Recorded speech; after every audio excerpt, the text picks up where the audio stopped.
Je crois que s'engager, c'est inspirer aussi les gens autour de nous, de leur dire que si toi, une personne lambda, peut finalement changer les choses à ton échelle, bien tout le monde est capable de le faire aussi. Qu'est-ce que je peux faire, moi, à mon petit niveau, pour laisser un monde meilleur ? Si on attend d'être parfait, on ne se lancera jamais, on ne commencera jamais. La clé essentielle du féminisme, c'est la notion de sororité. Ça sert à rien d'avoir 15 jeans dans son placard vu qu'on n'en porte que 2. Bien consommer aujourd'hui, c'est acheter des belles pièces et pouvoir les accessoiriser, les réinventer, les porter différemment. Vraiment savoir ce qu'on achète parce qu'on l'aime vraiment et qu'il est intemporel aussi. Bienvenue dans Nouveau Modèle, le podcast sur la mode responsable et engagée. Je suis Chloé Cohen et chaque mercredi, je donne la parole à des femmes qui font bouger les lignes de l'industrie textile. Parce qu'elles connaissent les impacts négatifs de cette industrie sur nos vies et sur l'environnement, ces femmes ont choisi de mettre en avant une mode plus humaine, plus durable, plus inclusive et moins polluante pour notre planète.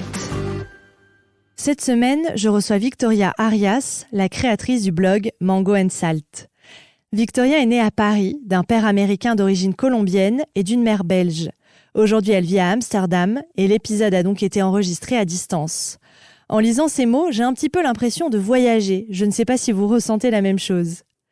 Dans cet épisode, Victoria nous raconte l'évolution de son rapport aux vêtements et c'est passionnant. Encore une fois, j'ai pris conscience du pouvoir des mots. Victoria nous raconte aussi comment l'éthique a chamboulé son style, car au début, quand elle a réalisé que l'industrie textile marchait sur la tête, elle a un peu perdu le plaisir de s'habiller. Puis elle s'est tournée vers le vintage, qui l'a réconcilié avec la mode et les vêtements. Avec Victoria, on a parlé d'influence éthique, de comment concilier ses valeurs écologiques et la recommandation de produits, mais aussi d'injonction à la productivité, à la perfection et de burn-out. Je vous souhaite une très bonne écoute. Bonjour Victoria, merci beaucoup de prendre le temps de répondre à mes questions. Alors on enregistre cette discussion à distance parce que tu vis à Amsterdam. Et alors j'aimerais qu'on rentre en fait dans le vif du sujet directement et qu'on commence par parler de ta prise de conscience que tu as eue sur l'écologie, sur une façon de vivre un peu plus lente.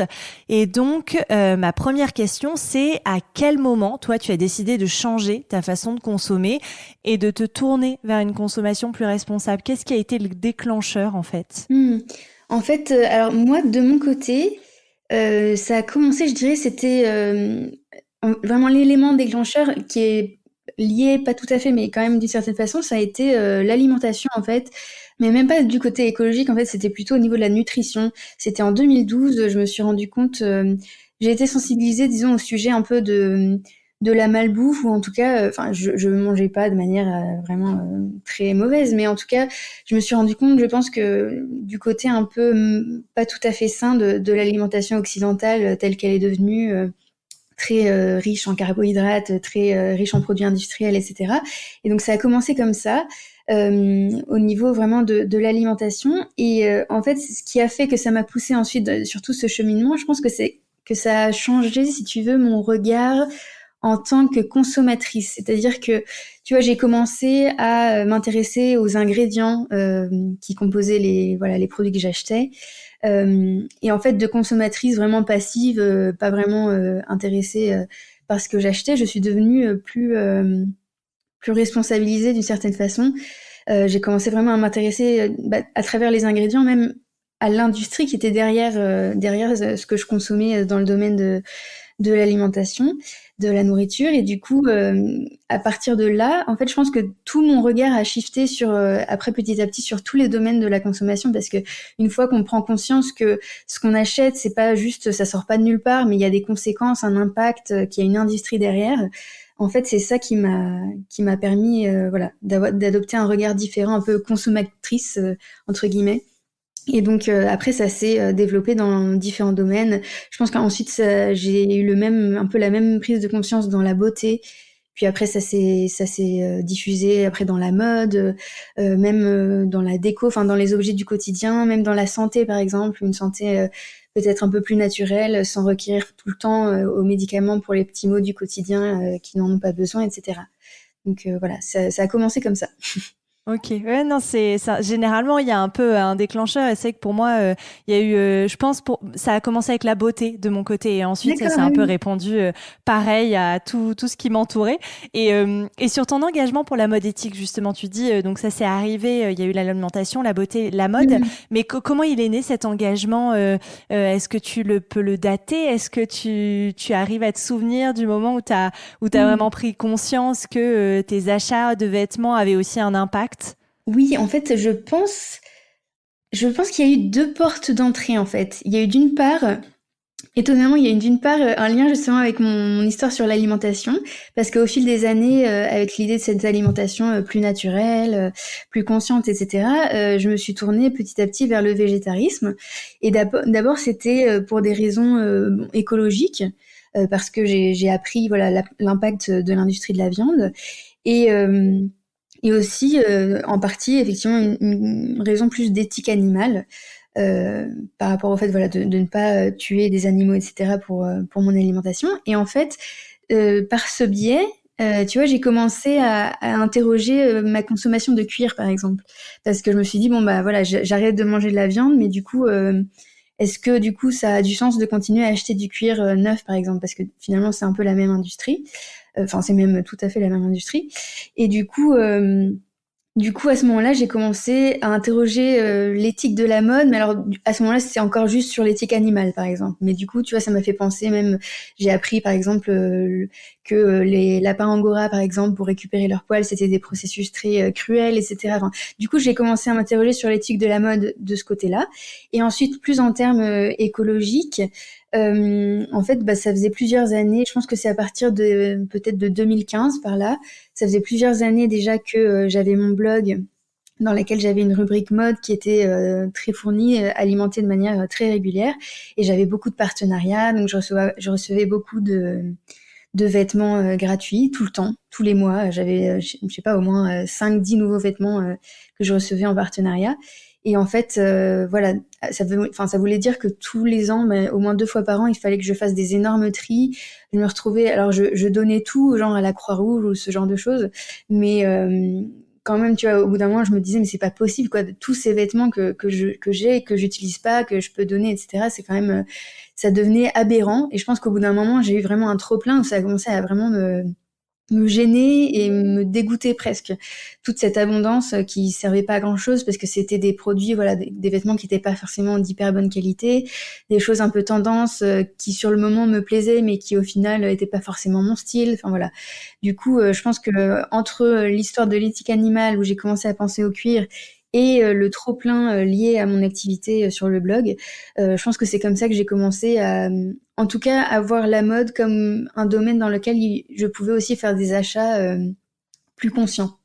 Et donc voilà, à partir de là, ensuite, je me suis renseignée sur toute l'industrie. J'ai découvert aussi les travers en termes humains également, tout l'impact écologique de la fast fashion, etc. Et donc à partir de ce moment-là, j'ai cheminé, disons, vers une mode de plus en plus responsable et ensuite vers même des alternatives comme la seconde main, etc.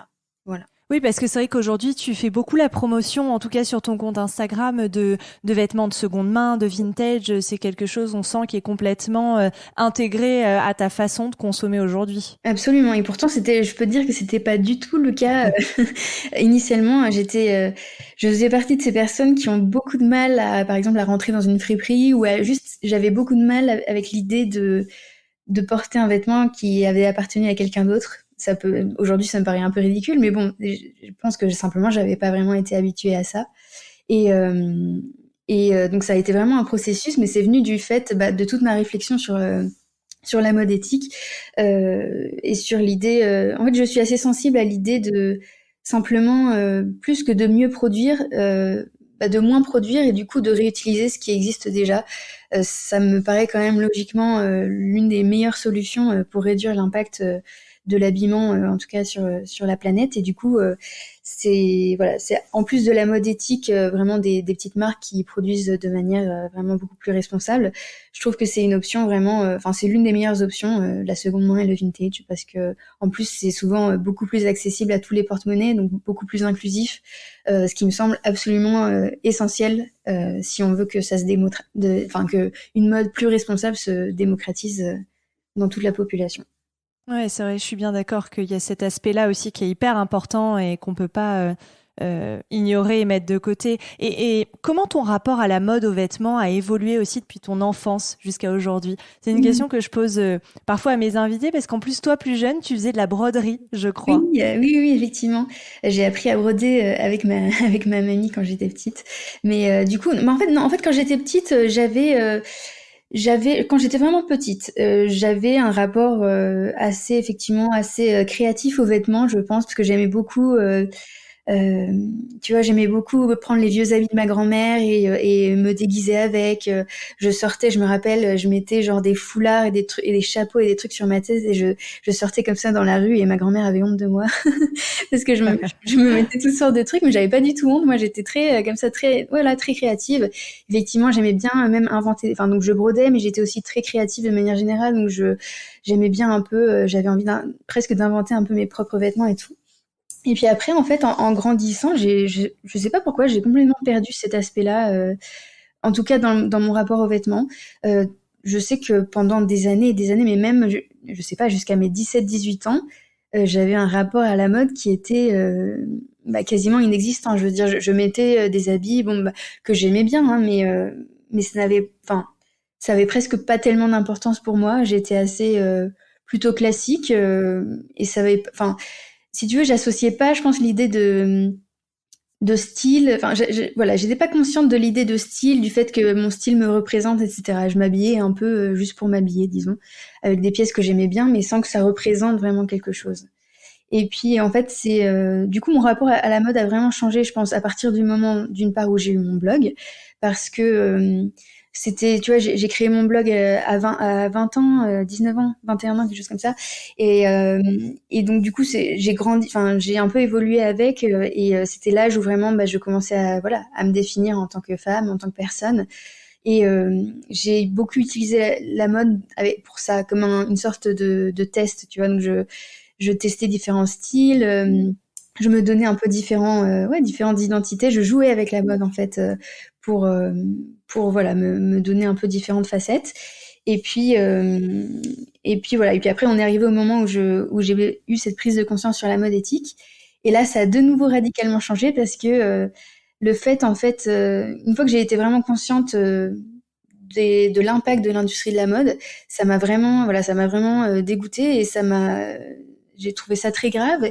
Et du coup, j'ai vraiment pris sur moi cette responsabilité, du coup, de plus du tout, je voulais plus du tout avoir cet impact sur la planète et sur les humains aussi.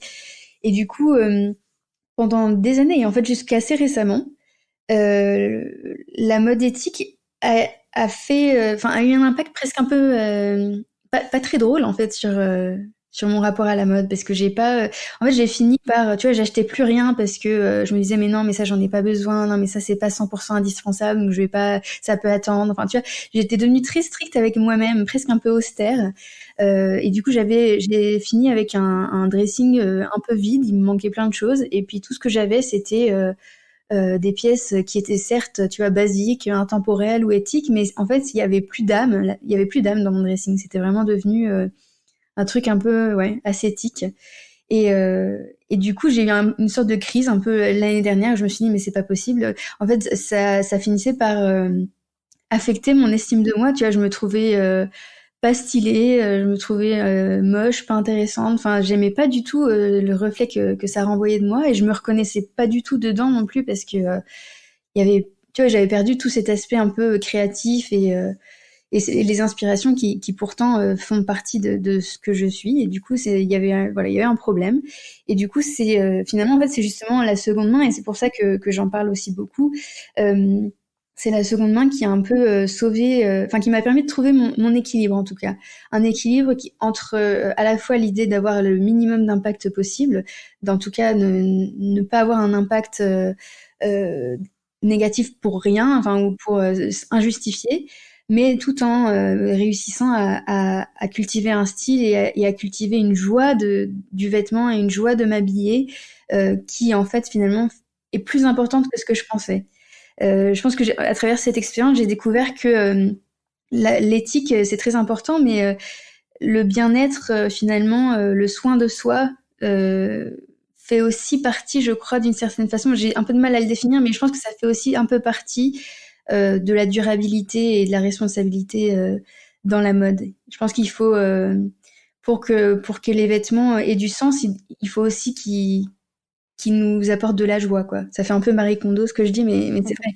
Non, mais je suis entièrement d'accord avec toi et c'est dingue, enfin c'est hyper intéressant ce que tu dis et je pense que j'arrivais pas à mettre des mots sur ce que je ressentais, mais c'est exactement ça. Moi, j'ai eu ce déclic-là pendant le confinement où ça faisait hyper longtemps que je m'étais pas fait plaisir avec les vêtements parce qu'à chaque fois que je voyais quelque chose, je me disais mais non, mais Chloé, t'en as pas besoin, c'est ridicule, enfin voilà, t'as déjà suffisamment de vêtements dans ton armoire et tout. Ouais. Et en fait, j'avais ce rapport un peu conflictuel avec le vêtement. Exactement. Et là, je l'ai dépassé aujourd'hui. Voilà, je me suis fait cet été, j'ai racheté 2-3 pièces voilà qui me plaisaient vraiment, dans lesquelles je me sens bien, qui sont belles, durables. Et du coup, j'ai retrouvé du plaisir. Donc, c'est drôle ce que tu dis parce que je suis passée par cette phase-là et j'avais du mal à mettre des mots sur ça, en fait. Eh ben, tu vois, c'est exactement ça. Et ben, moi, justement, pendant le confinement, je me suis rendu compte, du coup, ça fait à peu près 1 an, je dirais que, du coup, j'ai un peu reconstruit mon dressing, quasi exclusif, à 99% avec, du coup, du vintage ou de la seconde main ou des trucs comme ça. Et en fait, évidemment, dans l'optique de pouvoir me racheter des choses, mais tu vois, en ayant un impact quand même qui reste minimum et qui soit cohérent avec mes valeurs. Et en fait, je me suis rendu compte, moi, pendant le confinement, à quel point c'était une réussite parce que, en fait, du coup, voilà, c'était une période un peu déprimante, mais en fait, le fait de m'habiller, de pouvoir choisir parmi toutes ces pièces que j'adore tellement maintenant dans mon dressing, tous les matins, c'était une joie.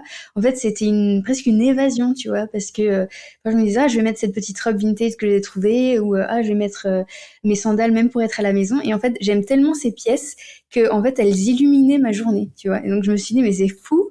En fait, j'avais complètement perdu cet aspect plaisir, cet aspect où j'ai l'impression de représenter ce qui m'inspire, ce que j'aime, etc. Et en fait, ça change complètement tout. Et c'est fou parce que même dans une période difficile comme ça, en fait, c'est ça qui m'a un peu presque évadée et qui m'a apporté beaucoup de bien-être, en fait. Ouais, je partage complètement ce point de vue parce que du coup, moi, pendant le confinement, j'avais plus ces pièces-là qui me procuraient tellement de plaisir. J'en ai quelques-unes que j'ai acquis au fil des années, mais et là, je l'ai retrouvée et je suis plutôt en phase quoi maintenant avec qui je suis parce qu'il y a ça aussi, il y a beaucoup de personnalité dans les vêtements, donc c'est un peu, on met beaucoup de nous dans la façon dont on s'habille. Oui. Et il y a un terme aussi que tu utilises beaucoup, c'est la mode confortable. Oui. Et donc, je voulais avoir un peu ton avis sur ce que tu entends par là et pourquoi c'est important selon toi. Mais en fait, tu vois, je pense que ça fait un peu partie de ce que j'essayais de dire avant sur l'histoire du bien-être, du soin de soi. Pour moi, en fait, l'aspect du confort, c'est un des critères essentiels pour la mode durable, pour qu'une mode qui dure, il faut évidemment qu'on s'y sente bien, qu'on soit à l'aise, etc. Et je trouve que la mode soit confortable, c'est absolument essentiel. En tout cas, moi, je sais que les achats, parfois, tu vois, quand on fait des erreurs d'achat, etc., l'une des raisons pour lesquelles j'ai fait un achat qui finalement n'était pas justifié ou qui était une erreur, c'était parce qu'au final, je me sens pas bien dans la pièce et du coup, je vais pas la porter. Et voilà, le fait d'acheter une pièce pour finalement ne pas la porter, c'est vraiment... c'est hyper dommage, quoi. Et puis c'est pas durable parce que du coup, on a fait cet achat, on a produit une pièce qui au final n'est pas portée. Enfin, ça n'a aucune rentabilité, ça va pas. Alors que pour moi, une pièce qui va durer, c'est une pièce dans laquelle on se sent tellement bien qu'on va la porter beaucoup, on va la rentabiliser. Et du coup, même s'il y a eu un impact dans sa production ou donc pour l'acheminer, ne serait-ce que jusqu'à moi, je ne sais quoi, au moins le fait que je la rentabilise beaucoup et que je la porte beaucoup, ça justifie finalement le fait que je l'ai achetée. Et le confort, pour moi, ça fait partie justement de ça, et ça fait partie de l'idée de se sentir bien, même voilà, de manière générale, de faire que la mode soit quelque chose qui apporte de la joie, qui apporte du bien-être et qui participe à, enfin, c'est un bien grand mot, mais à être heureux, quoi, à passer une bonne journée. Enfin voilà, pour moi, ça fait vraiment partie de ça. Ouais, je suis d'accord. Et tu l'utilisais aussi dans une interview que j'ai lue, je sais plus, je crois que c'était sur un blog ou dans un article où tu parlais aussi un peu d'émancipation en quelque sorte face un peu à tous les dictats qu'on peut nous imposer, et le fait de se sentir juste confortable dans les vêtements qu'on porte, c'est aussi un peu une façon de dire non, mais moi je suivrai pas tout ce qu'on m'impose, quoi. Absolument. Ah oui, ça c'est complètement ça. Moi, pour moi, le confort c'est le critère numéro 1 et c'est effectivement en partie, enfin, je l'affirme haut et fort parce que effectivement, particulièrement pour les femmes, c'est vrai que bon, voilà, il faut, voilà, il y a l'histoire, voilà, je sais pas, porter des talons, etc. Enfin, moi, c'est des choses. Parfois, j'ai envie de porter des talons et je le fais, mais globalement, enfin, j'ai pas envie de suivre effectivement des dictats qui sont généralement colportés comme ça dans l'image de la femme, si c'est pour souffrir, en fait. J'adhère pas à cette idée de souffrir pour être belle. Je trouve que pour être belle, il faut en tout cas, la meilleure manière d'être belle, c'est d'être soi, c'est d'être bien dans sa peau, bien dans ses vêtements, et c'est là qu'on rayonne, à mon avis, pas forcément parce qu'on porte une pièce hyper sexy, mais pas du tout où on n'est pas du tout à l'aise, quoi. Je suis tellement d'accord avec toi. Cette phrase « souffrir pour être belle » qu'on nous répète depuis qu'on est petite, c'est complètement ridicule. Donc, je suis bien d'accord de le dire.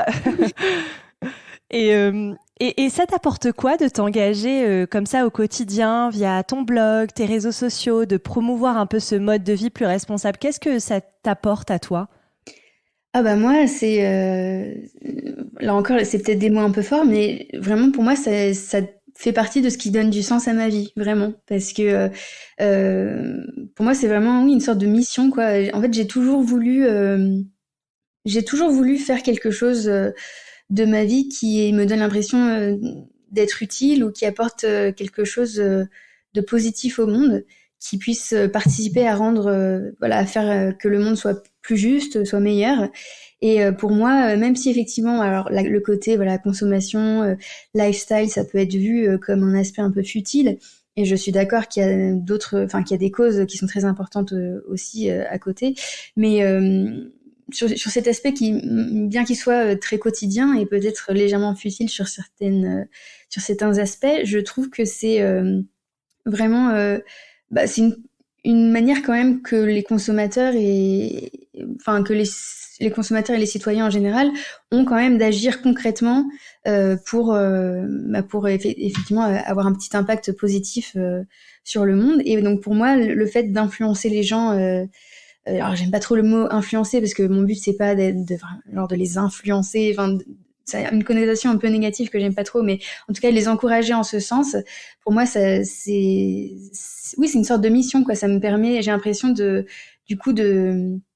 créer une vague un peu positive, parce que si les gens deviennent plus conscients de ce qu'ils achètent et s'ils ont des clés à portée de main pour soutenir des choses un peu différentes, des projets un peu plus responsables, etc. C'est à petite échelle, mais c'est comme ça que les choses peuvent changer. Donc pour moi, c'est vraiment, ça me tient énormément à cœur de faire. Je pourrais pas être sur Instagram sans qu'il y ait cette cause derrière, quoi, sans pouvoir y transmettre mes valeurs. Pour moi, c'est hyper important. Ouais. Et comment tu fais pour utiliser justement positivement alors ce pouvoir d'influence, même si c'est pas exactement ça, mais comment tu arrives à convaincre un peu ton audience de changer sa façon de consommer, de l'éduquer efficacement, quoi, et positivement? Comment tu fais? Alors effectivement, ça c'est quelque chose qui pour moi a toujours été clair dès le début. Moi, ce que j'ai envie de faire depuis le début, c'est mon influence, elle se veut comme une inspiration positive, en fait. À la fois, je trouve très important, effectivement, d'éduquer et de transmettre des informations, mais mon esprit, ça a toujours été de le faire de manière encourageante. J'essaye de bien expliquer ça, mais en fait, vraiment, par exemple, plutôt que de culpabiliser ou d'être dans un discours toujours très négatif, toujours très en colère, même si je pense que dans certaines situations, c'est important aussi d'exprimer sa colère, d'exprimer un peu de critiquer, mais c'est important aussi. Mais moi, disons que c'est pas vraiment ma vocation, entre guillemets. J'ai un esprit plus plus positif, je suis dans un esprit peut-être un peu plus doux, en tout cas bienveillant, où mon idée c'est plutôt de donner les informations nécessaires aux personnes qui me suivent pour éveiller leur conscience, pour que peut-être ils aient envie de creuser un peu plus les sujets, mais surtout de montrer des alternatives positives qui donnent envie de changer, qui donnent envie d'essayer d'autres choses et de tester un mode de vie peut-être un petit peu différent ou de faire évoluer ses habitudes. C'est ça en fait le mot-clé, c'est de donner envie, parce que pour moi un changement, changer son mode de vie, ça doit encore une fois, c'est pas durable s'il n'y a pas cet aspect un peu positif, peut-être un aspect de plaisir, de confort, de quelque chose dans lequel on se sente bien.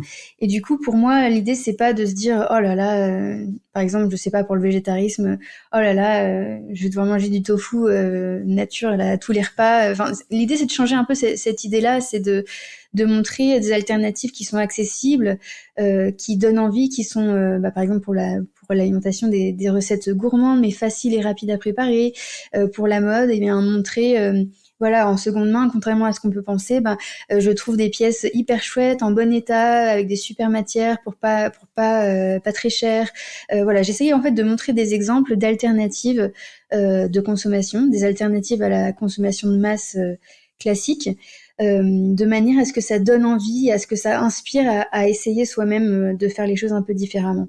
C'est vraiment ça mon esprit, plutôt que vraiment le côté plus éducatif pur et dur, disons. Sachant que je trouve que à travers ces exemples et à travers ce côté très concret, on peut faire passer des informations, on peut faire passer, enfin en tout cas oui, éveiller les consciences, mais je le fais de manière toujours positive et dans un exemple aspirationnel, disons.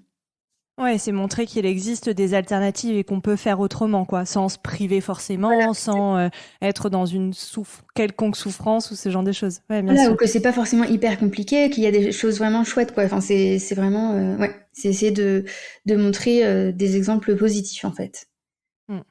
Et comment tu choisis les marques avec lesquelles tu travailles sur les réseaux sociaux ? Est-ce qu'il y a des critères bien établis ?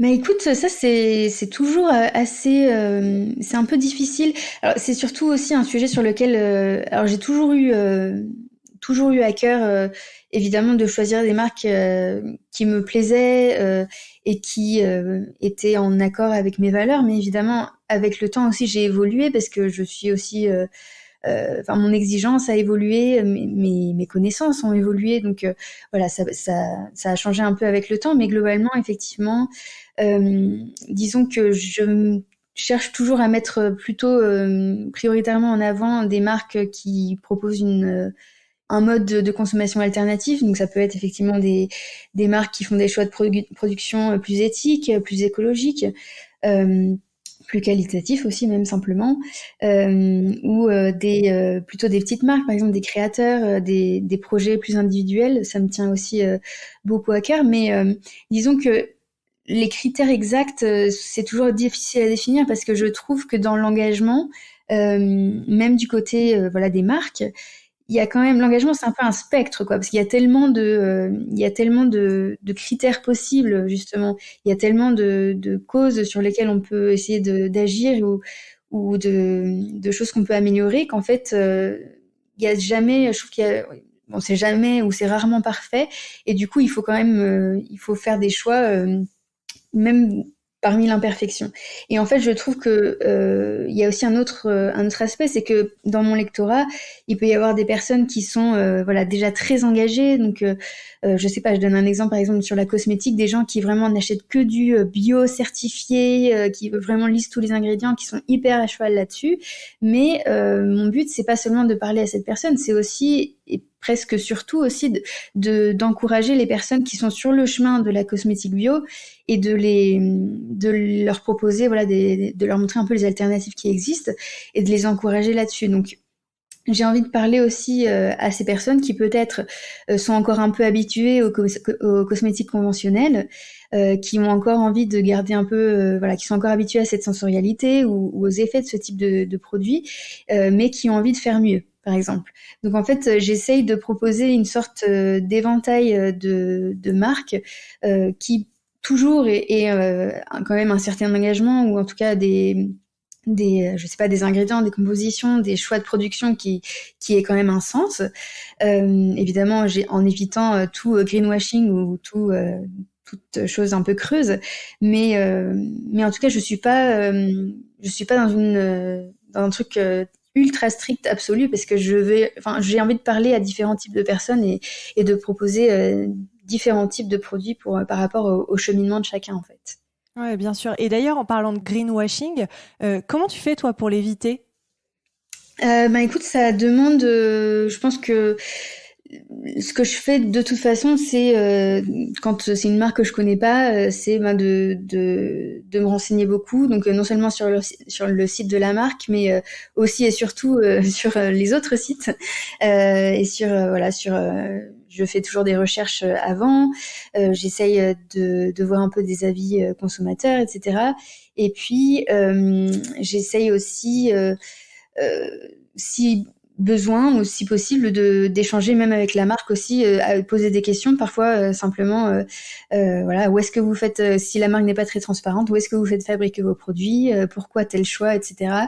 Voilà, et donc à partir de là j'essaye de me faire ma propre opinion, sachant que voilà, après je suis humaine et puis j'ai mes propres critères qui sont pas forcément les critères d'autres personnes, mais j'ai tendance quand même à vouloir à pas forcément cracher sur les efforts par exemple de grands groupes, etc. Si s'il me semble que l'impact est quand même réel, ou qu'en tout cas que ça peut créer une porte d'entrée intéressante, par exemple pour des gens qui commencent à peine leur cheminement là-dessus, etc. Donc voilà, ça demande en tout cas du temps toujours, et j'accepte jamais des partenariats ou des relations avec des marques sans ce genre de recherche, hein. C'est évidemment ça demande une certaine rigueur de ma part, ça c'est sûr. Ouais, bien sûr. Mais je partage ton avis sur le côté de ne pas cracher, enfin de ne pas critiquer certaines démarches sincères, évidemment, de grands groupes, parce que évidemment, le changement se fera pas sans eux.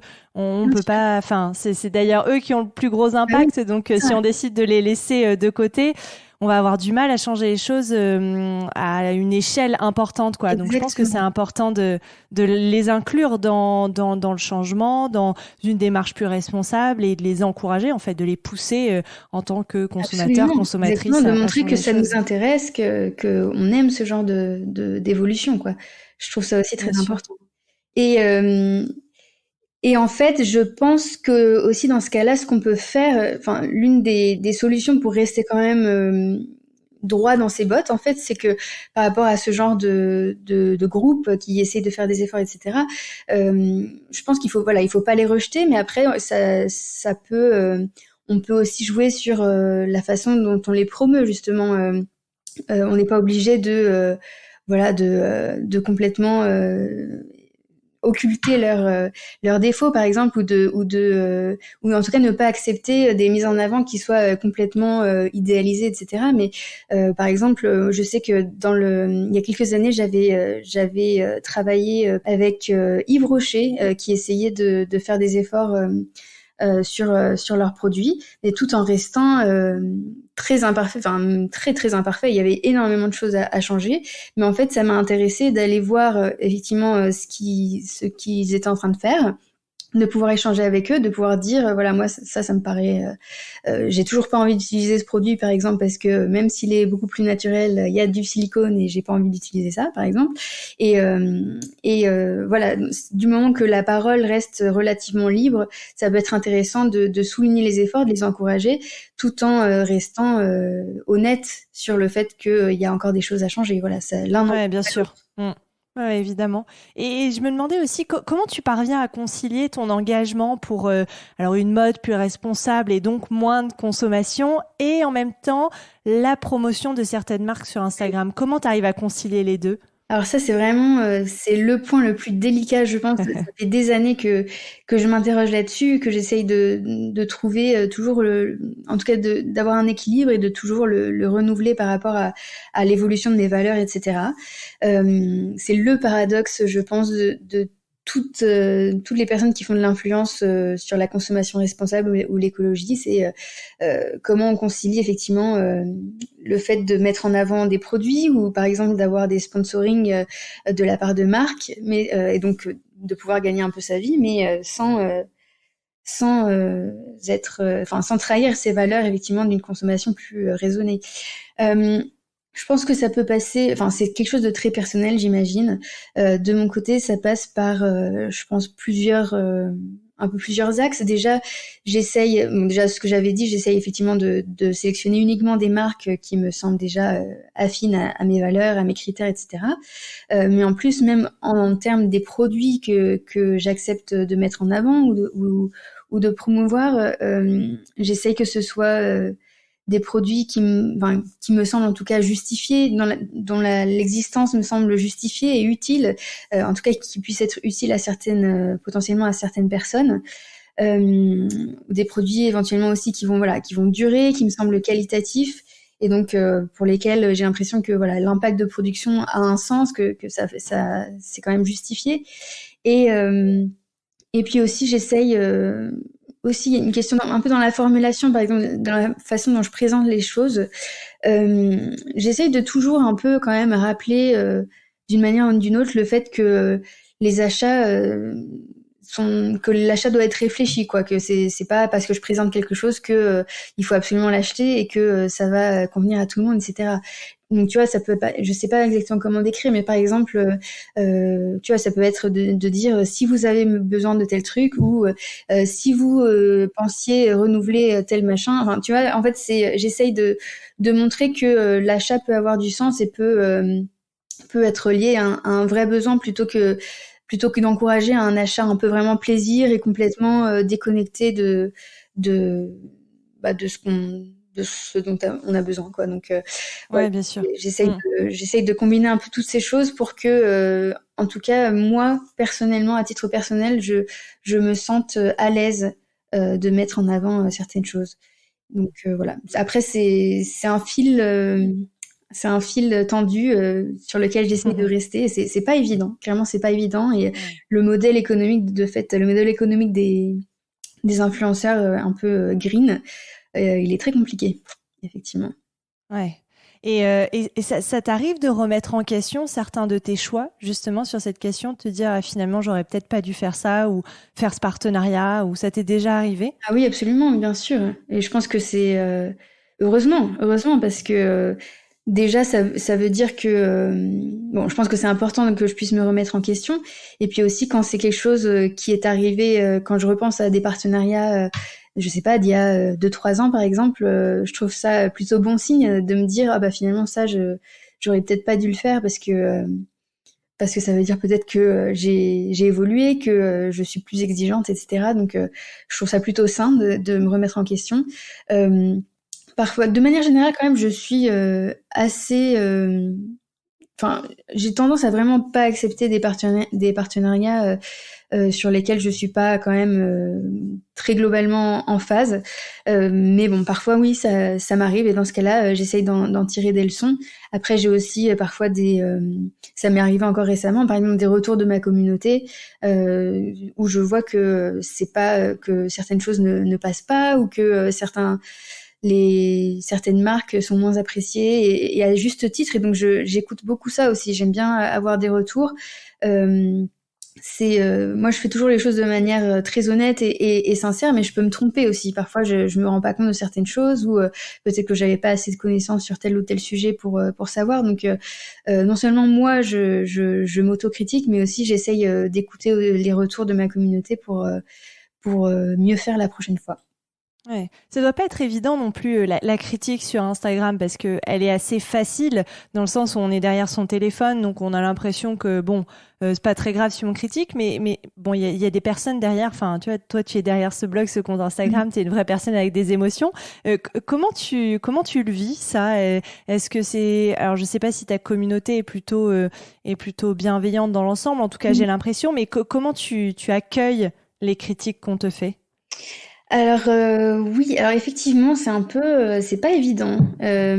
Surtout, bon, je pense que ça dépend un peu des personnalités. Moi, je suis assez sensible, mais en plus d'être sensible, j'ai ce côté où je mets vraiment tout mon cœur dans ce que je fais.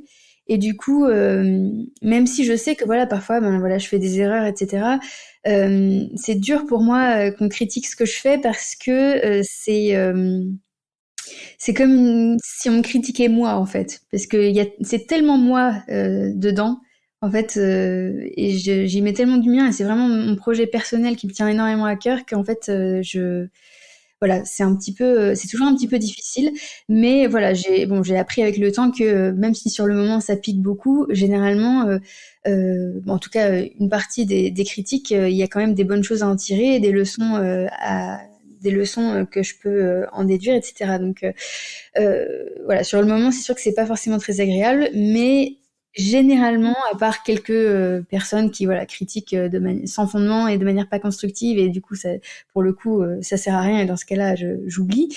Mais sinon, j'essaye de faire la part des choses, de comprendre ce qui va pas et d'apprendre de ces critiques. Après, ça dépend effectivement. Je pense que ces dernières années, quand même, j'ai eu énormément de chance parce que effectivement, la communauté est très très bienveillante. J'ai vraiment j'ai pas de haters, j'ai pas de grosses critiques, etc. Donc voilà. Mais je sais qu'il y a plusieurs années avant, plus je sais pas, dans les années 2012-2015 par exemple, j'avais quand même beaucoup plus de critiques. Je pense que c'est parce que ce que je faisais, c'était peut-être pas encore tout à fait toute la vague un peu justement de l'alimentation saine, etc. C'était pas forcément très bien compris. Et du coup, dès que je faisais un pas de travers, c'était tout de suite ça me tombait dessus, etc. Donc c'était un peu plus dur à ce moment-là, en tout cas un peu plus décourageant parfois. Mais non, j'ai appris à en tirer ce que je peux en tirer et le reste, tant pis, parce que en tout cas aussi, avec l'âge, j'ai gagné en assurance, je pense, et plus qu'en assurance, j'ai gagné en connaissance de moi. Et du coup, si moi, je sens que dans ma conscience, je sens que je suis juste, que j'ai bien fait ou que quelque chose était sincère et honnête, c'est ce qui me guide avant tout. Et il y en aura toujours de toute façon. Oui, c'est sûr. Et tu vis de tes activités sur le blog et sur Instagram? Oui, absolument. Oui, ça fait du coup, en terminant mes études en 2015, j'avais cette opportunité où je me suis dit, est-ce que je me lance dans le milieu du travail ou est-ce que je donne sa chance à mon projet, et sur lequel je commençais à avoir un peu quand même pas mal de partenariats, etc. Et du coup, j'ai décidé de me lancer. Je me suis donné 1 an en me disant, bon, si vraiment d'ici 1 an, j'arrive vraiment pas du tout à gagner ma vie, j'arrêterai et je commencerai une carrière plus classique. Mais finalement, ça a à peu près fonctionné. Donc voilà, ça fait 5 ans que j'en vis.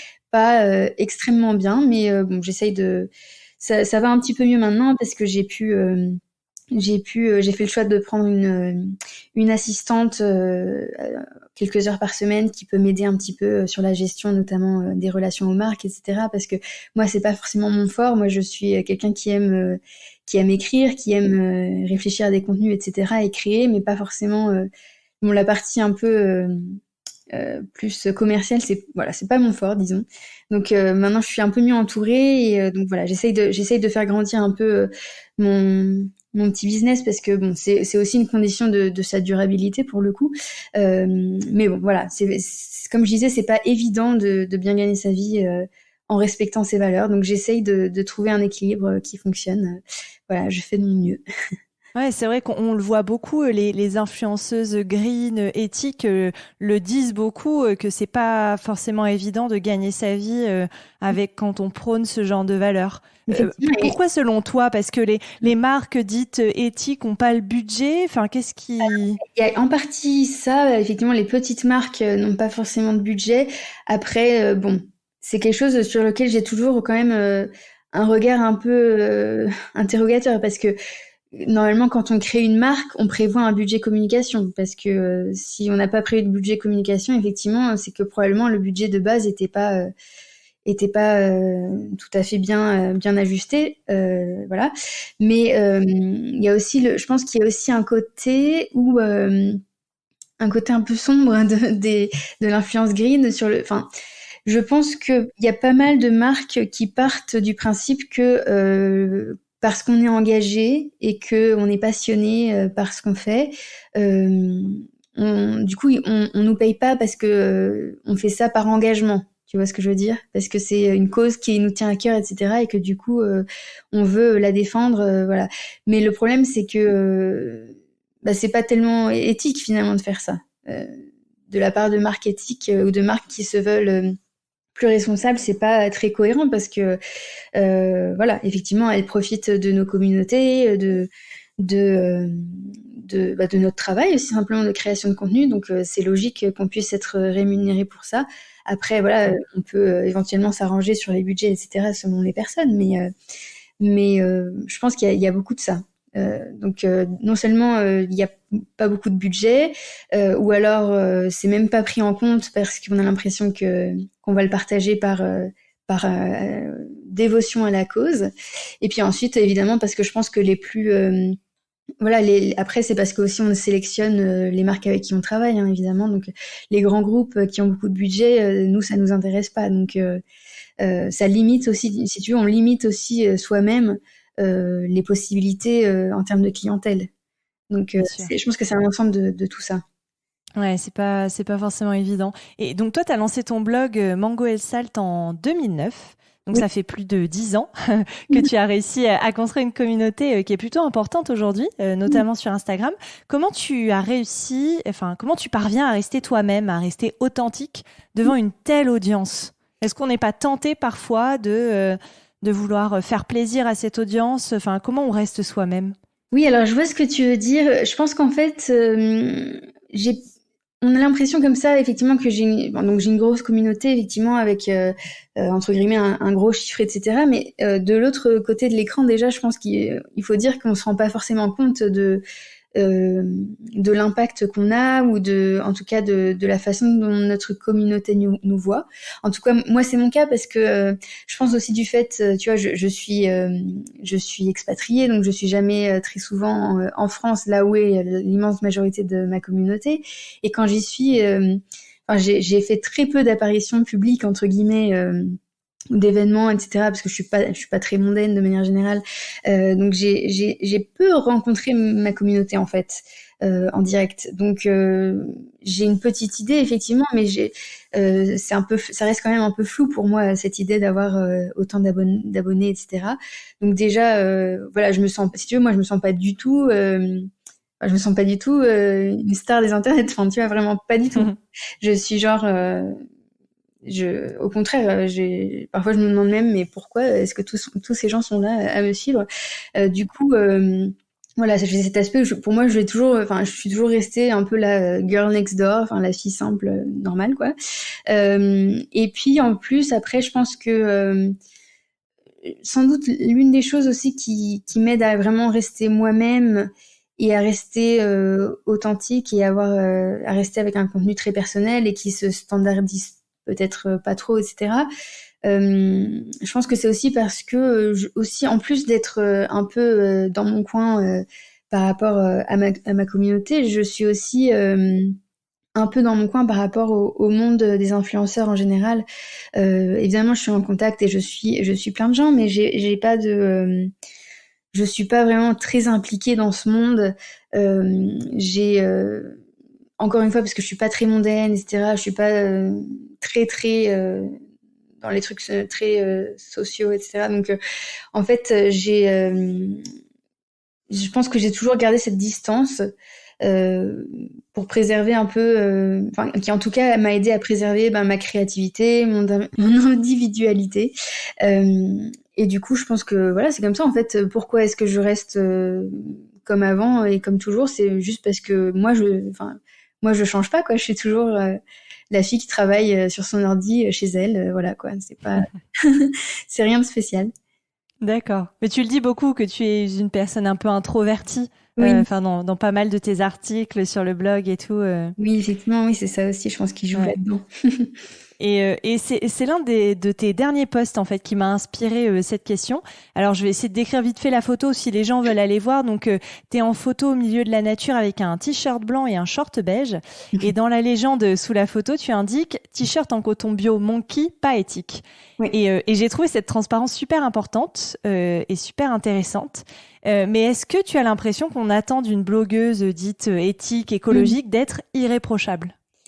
Alors oui, effectivement, moi aussi je trouve ça très important, cette transparence, et j'ai toujours essayé d'être le plus transparente possible, et en particulièrement pour la mode. Ça fait des années que même par exemple quand je publie un look par exemple sur mon blog ou effectivement sur Instagram, je précise toujours entre parenthèses le composant éthique, enfin ce qui fait que je l'ai choisi, ou au contraire je précise quand ce n'est pas une pièce éthique, parce que je trouve ça important, justement pour sensibiliser je pense mon lectorat ou mes abonnés à questionner justement d'où viennent leurs vêtements, et à questionner la production des choses qu'ils achètent.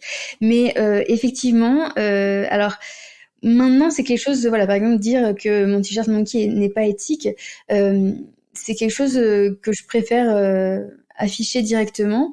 Mais d'un côté, c'est vrai que ça fait un peu peur quand on est une influenceuse voilà, éthique, éco-responsable, green, etc. Ça peut être un peu... on est un peu gêné de publier parfois ce genre de contenu ou de choses qui sont un peu imparfaites ou qui ne correspondent pas à ce qu'on promeut d'habitude, parce qu'effectivement il y a cette peur de la critique que je reçois parfois, mais finalement pas tant que ça.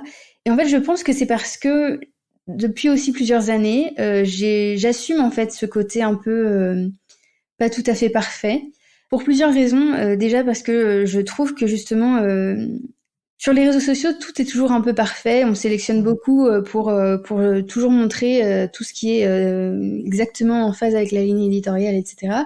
Je comprends, d'un côté ça a du sens, mais notamment sur l'engagement green, etc.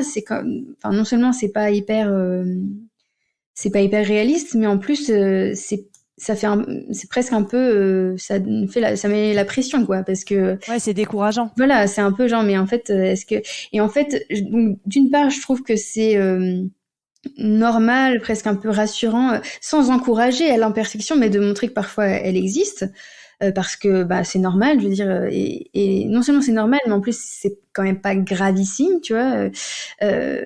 Donc et puis j'ai l'impression que du coup le fait de montrer cette imperfection, voilà, du coup ça rend le discours un peu plus inclusif d'une certaine manière.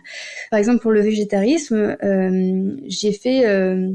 j'ai fait un article il y a quelques années qui, je pense, a eu pas mal de bons retours sur le fait que moi, par rapport à plusieurs raisons de santé, je pouvais pas être 100% végétarienne 100% du temps. Et alors encore moins végane, parce que cet article était parti du fait que à chaque fois que je montrais des plats végétariens, on me disait pourquoi c'est pas vegan, ou à quand le véganisme, ou je ne sais pas quoi. Et du coup, voilà, j'ai voulu expliquer mon parcours et montrer que voilà, par exemple, dans l'alimentation, pour certaines personnes, c'est pas possible d'être végane, et c'est pas possible ou c'est difficile d'être végétarien pour des raisons de santé, par exemple. Et du coup, j'avais expliqué que voilà, parfois par exemple, je mange un peu de fruits de mer ou ce genre de choses. Et en fait, j'essaye de faire ça pour un peu tous les domaines, parce que c'est le cas. Je veux dire, on est tous différents et on n'a pas tous forcément les mêmes options pour plein de raisons différentes. En mode, par exemple, je veux dire, pour toutes les grandes tailles, c'est très difficile de trouver des options éthiques. Ça peut être très difficile aussi de trouver même des choses en friperie, etc. Parce que il y a pas toujours un grand éventail de tailles. Moi, je vois en tout cas dans celles que je fréquente, pour les jeans, etc. Il y a quand même pas énormément d'options en grande taille. Donc voilà, tout le monde fait ce qu'il peut.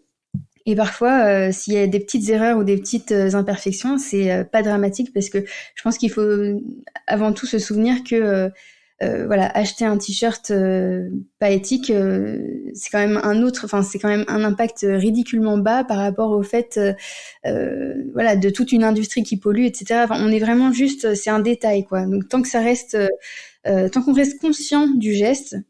Tant qu'on reste éduqué, qu'on sait que voilà, justement ce t-shirt il n'est pas éthique, et donc je préfère le préciser et je veux le dire parce que je ne veux pas que quelqu'un croie que parce que c'est du coton bio c'est éthique.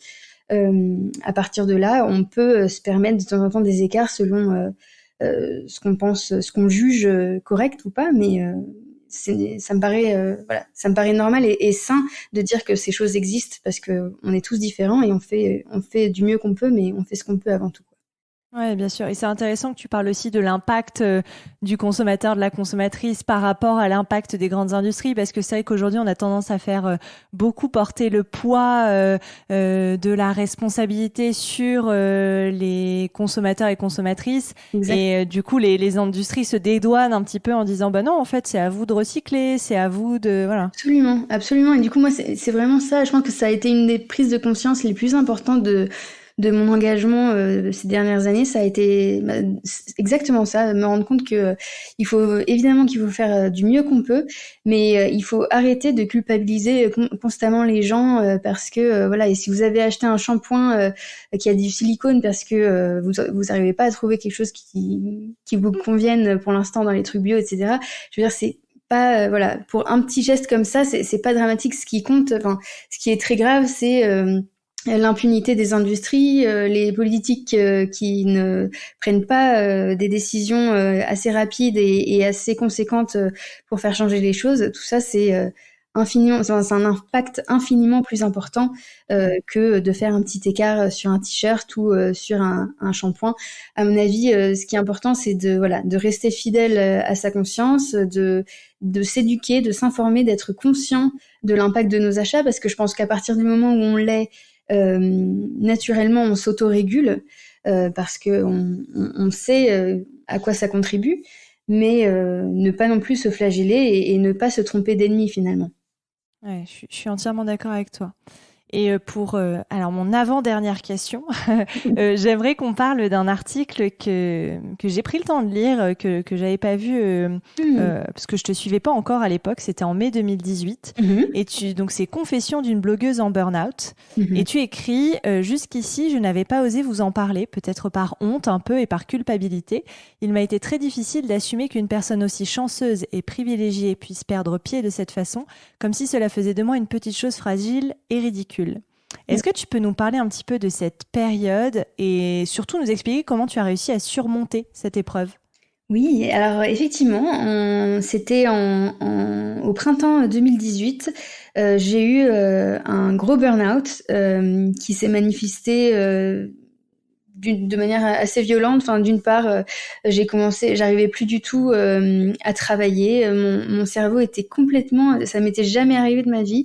Mon cerveau restait complètement en blanc. Je n'arrivais plus à réfléchir, j'arrivais plus à penser, il se passait absolument rien là-haut. C'était c'était assez apeurant d'ailleurs. Donc j'arrivais vraiment plus à rien faire, j'étais plus capable de rien et en plus émotionnellement je pleurais constamment, tout me paraissait insurmontable. Enfin c'était vraiment c'était un peu la débandade et en fait ça faisait quand même assez longtemps, bien 2-3 ans je pense, avant ça que je frôlais un peu ce genre de situation, je pense, parce que plusieurs fois je me suis vraiment épuisée et je sens que ça m'avait pris du temps pour me remettre, etc.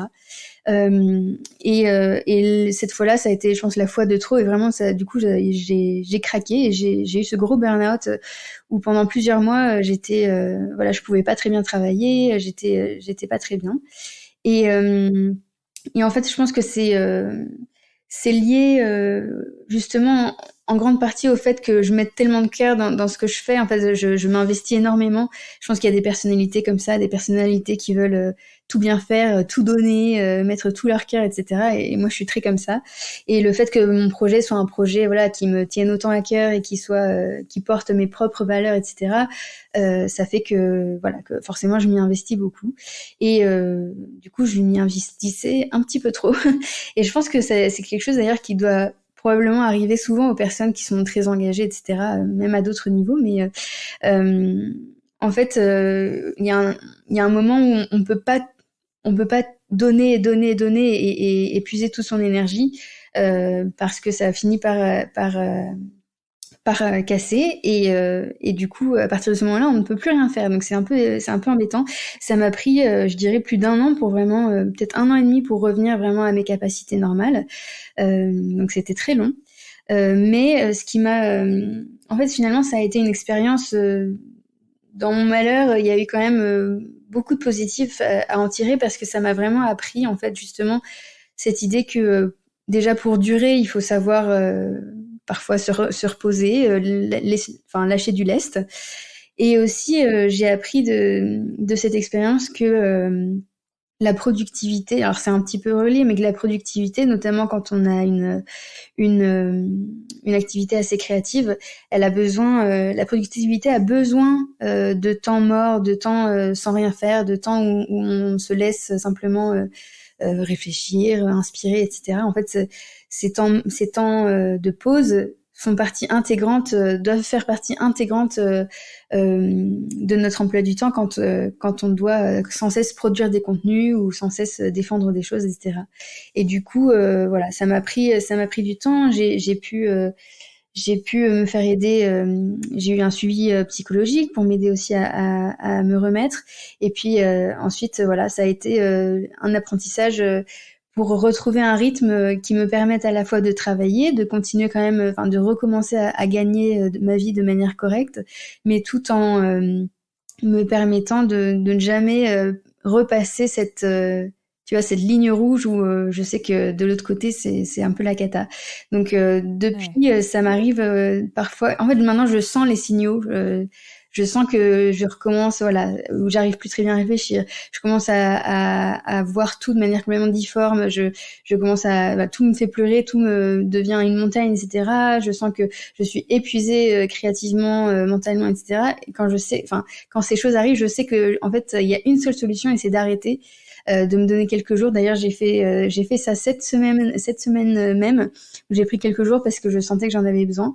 Et maintenant, en fait, ça m'a appris à avoir un rythme beaucoup plus sain et vraiment détaché de cette injonction constante à la productivité qu'il y a, je trouve, beaucoup dans notre société. Et finalement, d'un côté, en fait, ça m'a rapproché de mon idéal d'une vie un peu plus slow, en fait. Parce que une vie un peu plus slow, mais où on passe son temps à s'épuiser au travail, à jamais à jamais nourrir sa créativité, nourrir son inspiration, etc. C'est absolument pas durable. Et du coup, maintenant, je pense que j'ai trouvé, même si parfois, voilà, j'ai tendance de nouveau à un peu trop m'emballer, j'arrive mieux à contrôler ça et je pense que j'ai trouvé un rythme qui est vraiment beaucoup plus sain pour moi.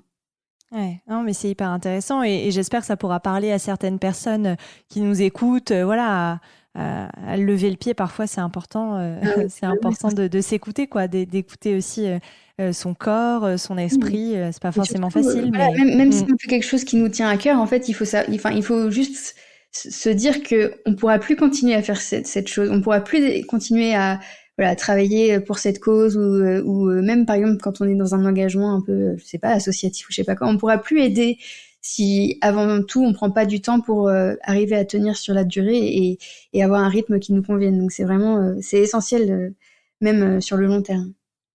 Bien sûr. Et alors, la dernière question, un rituel de ce podcast que je pose à toutes mes invitées. Est-ce que tu as des modèles dans la vie ? Alors, moi, j'ai l'impression d'être un peu horrible quand je dis ça, mais en fait, j'ai jamais eu j'ai jamais été quelqu'un qui est vraiment des modèles dans le sens de personnes, tu vois, où j'ai vraiment que j'ai envie d'imiter, par exemple, où j'ai envie de suivre le même chemin, etc. J'ai toujours été très individuelle et j'ai jamais idéalisé les gens au point de me dire mais cette personne est parfaite, c'est mon modèle, etc. En revanche, il y a effectivement toujours beaucoup de personnes qui m'inspirent et qui m'inspirent pas tant dans le sens où j'ai envie d'être comme elle, où j'ai envie de suivre le même chemin, etc. Mais dont je dirais que les personnes qui sont comme ça pour moi, c'est les personnes qui me donnent envie d'être le meilleur de moi-même, de jouer sur tout mon potentiel. Et en fait, voilà, donc ces personnes, déjà, la plupart, c'est des personnes de ma vie, c'est mes amis que j'admire beaucoup, les gens de ma famille, etc.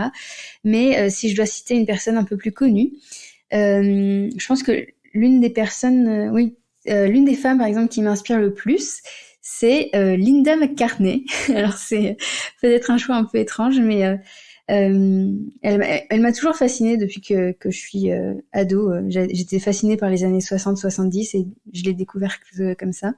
Mais en fait, c'est une artiste, donc c'était l'épouse de Paul McCartney, le Beatles. Mais elle était aussi une artiste à part entière. Elle était photographe, en fait. Et donc elle faisait beaucoup de portraits, de portraits de célébrités et d'artistes de l'époque, mais surtout elle a développé ensuite une photographie vraiment assez personnelle parce que elle photographiait les instants vraiment anodins, les instants quotidiens avec sa famille, avec ses proches, etc. À une époque où la photographie, c'était des pellicules, donc c'était pas des photos. Enfin, la photographie avait une valeur, disons, un peu plus sacrée, qui faisait que on faisait pas des photos, de sa salle de bain, de je sais pas quoi. On faisait des photos, on gardait généralement ce format-là pour des images un peu travaillées. Et elle a beaucoup documenté son quotidien au contraire, et donc elle a presque un peu développé cette photographie avant l'heure. Et donc j'aime beaucoup son travail là-dessus, mais j'aime beaucoup aussi le fait que, en plus d'être une femme artiste brillante, c'était une femme très engagée aussi. Elle était notamment très engagée sur la cause animale et sur le végétarisme.